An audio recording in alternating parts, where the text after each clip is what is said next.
The 2026 World Cup is here. Besides watching the matches, predicting scores, and arguing with your friends about who's going to win the tournament, there is another interesting way people are following the World Cup this year. Some people are predicting who will become champions. Some are predicting which team will reach the quarterfinals.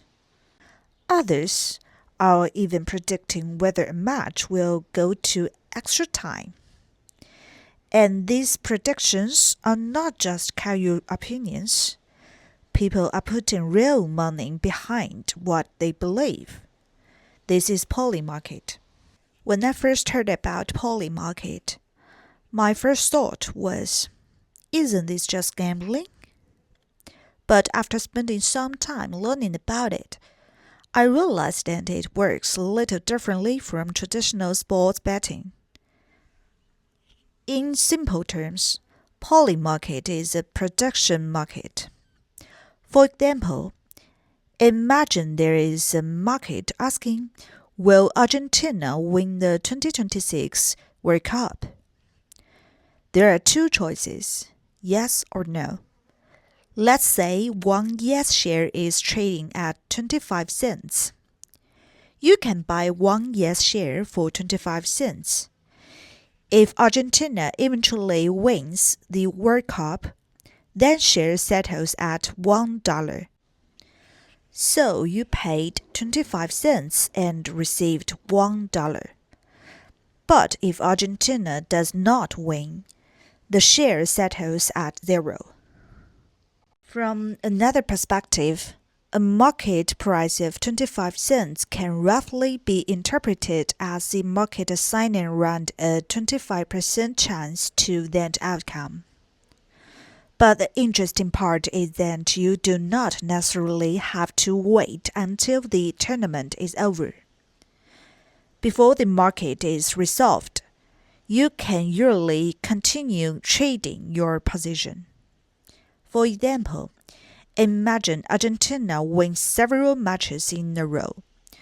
The team looks strong and confidence in them starts to increase. The price of yes might rise from 25 cents to 40 cents. Even though the World Cup is still ongoing, you could choose to sell your position early. That is one reason Polymarket feels a little like a financial market. But instead of trading stocks or Bitcoin, you are trading the probability of a future event. During the World Cup, this becomes especially interesting. A football match may last only 90 minutes, but market prices can move constantly during the game. One goal, one red card, one injury, even one penalty decision. Any of these things can change the market price within a very short period of time. Imagine a team has a 60% chance of winning before kickoff. Then they concede the first goal. The price of yes may drop sharply. But if you still believe that team can come back, you might decide to buy. If they later equalize, the market price may rise again. Of course, all of this sounds exciting, but there is something important to remember. Prediction markets are not guaranteed profit. Market prices reflect the combined judgment of participants. But markets can still be wrong. Favorites can lose.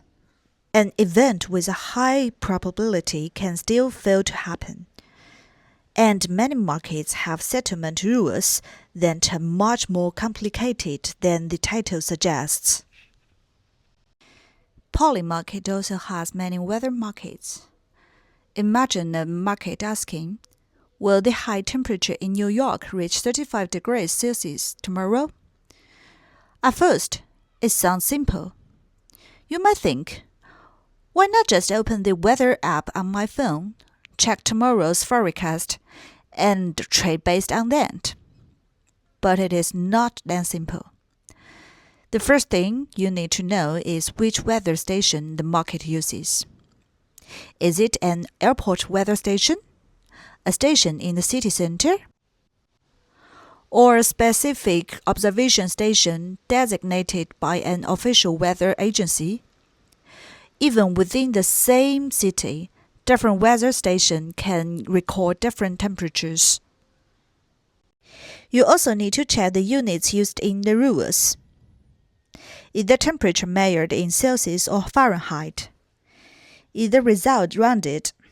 Does the market settle based on the highest temperature recorded during the day? Or does it use the final official report published by a specific organization? Even the exact definition of when the day begins and ends can affect the outcome.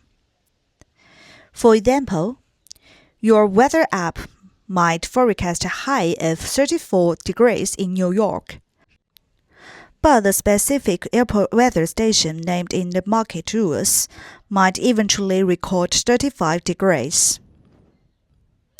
In that case, even though the forecast on your phone looked different, the market would still settle according to the data source specified in the rules.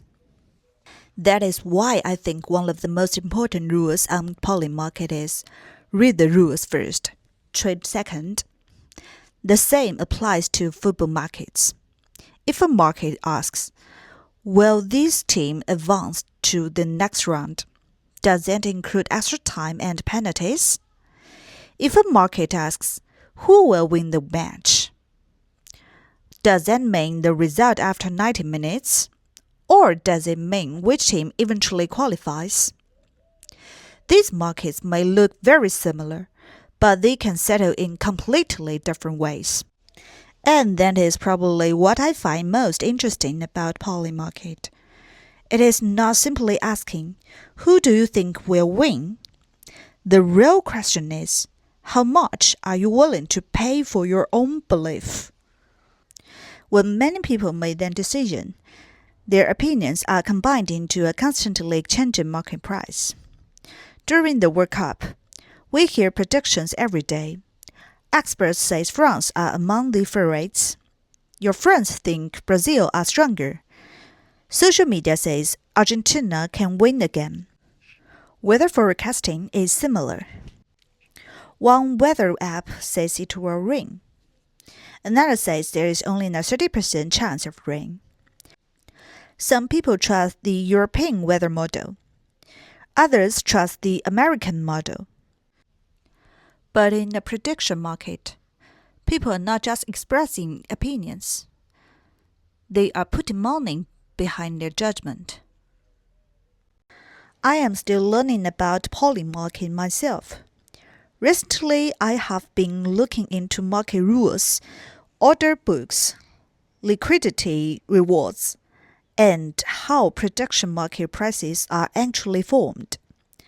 The World Cup feels like the perfect time to watch all of these happen in real time. Over the next few weeks, I want to explore a few questions. How accurate are prediction markets? Can the collective judgment of the market be more useful than expert predictions? In weather markets, which is more accurate? Mobile weather apps, professional forecasting models, or prediction market prices? And can ordinary people actually identify mispriced markets? This World Cup, I probably will not only be watching the matches, I will also be watching how much people around the world are willing to pay to prove that they are right. This is Prompt Pause Studio.